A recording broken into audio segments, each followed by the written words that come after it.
Well, day 3 was an exciting ride.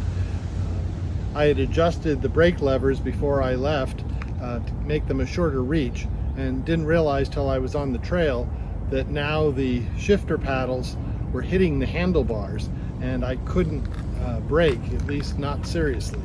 I rode really carefully. It was still pretty muddy and slick on the trail, but I rode to the end of the trail and ended up rewrapping my handlebar so the brakes would work a little bit better.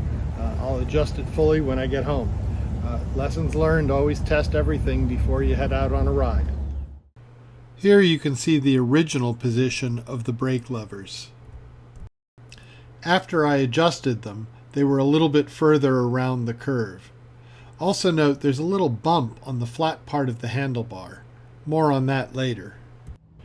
In the final position, I can easily hit the shift lever or pull the brake without any issues. As to that little bump I mentioned, that's because I ended up with Ritchie handlebars rather than the standard Cruzbike.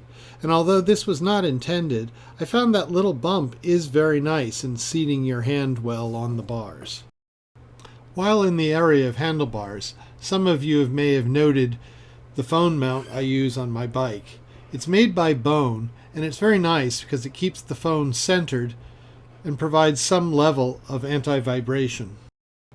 Unfortunately, a rewrap of the handlebars is still in my future, as when I moved the shifters, the hydraulic tubes were a bit too short, so I'm going to have to redo them. Ah well, it's a journey.